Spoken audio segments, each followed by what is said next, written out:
നമസ്കാരം. ഓണം എന്ന് കേൾക്കുമ്പോൾ നമ്മുടെ മനസ്സിലേക്ക് വരുന്ന എന്താണ്?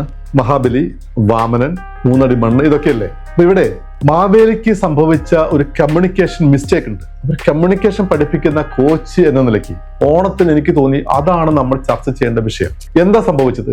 മഹാബലിയോട് വാമനൻ ചോദിച്ചു, 3 അടി മണ്ണ് തരാം. മാവേലി എന്ത് പറഞ്ഞു?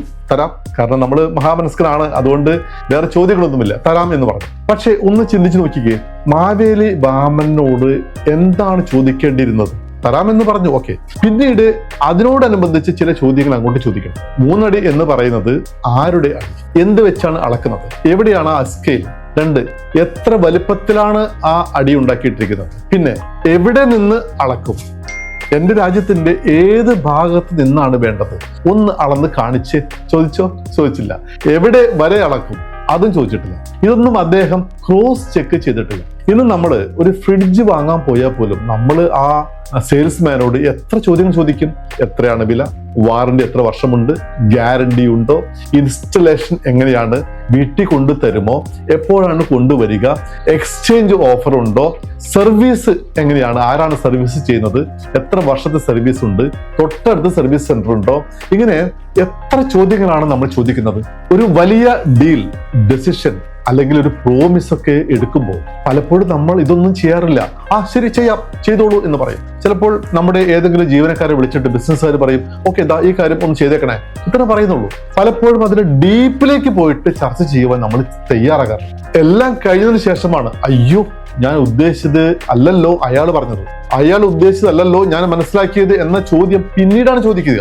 ഇത് കമ്മ്യൂണിക്കേഷന് വരുന്ന ഒരു വലിയ ലാബ്സ് ആണ്. അപ്പൊ മാവേലിയുടെ കഥയിൽ മാവേലി ഒരു പക്ഷേ മഹാബലി ചക്രവർത്തി ഈ ഞാൻ പറഞ്ഞ കാര്യങ്ങളിൽ ഏതെങ്കിലും ഒന്ന് ചോദിച്ചിരുന്നുവെങ്കിൽ ഈ ഇന്നത്തെ ഈ ഓണം തന്നെ നമുക്ക് ഉണ്ടാകുമായിരുന്നില്ല.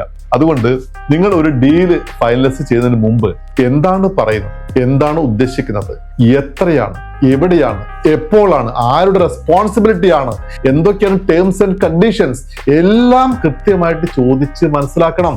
വാമനോട് ടേംസ് ആൻഡ് കണ്ടീഷൻസ് ചോദിച്ചിട്ടില്ല. അപ്പൊ അതുകൊണ്ട് ഡീല് ഫൈനലൈസ് ചെയ്യുന്നതിന് മുമ്പ് ഒരു ചെറിയ ക്ലാരിഫിക്കേഷൻ എപ്പോഴും മേടിച്ചിരിക്കണം. ഡീല് കഴിഞ്ഞുള്ള കൺഫ്യൂഷൻ, വലിയ കൺഫ്യൂഷൻ ഒഴിവാക്കാൻ വേണ്ടിയിട്ട് ഒരു ചെറിയ ക്ലാരിഫിക്കേഷൻ എങ്കിലും നമ്മൾ മേടിച്ചിരിക്കണം.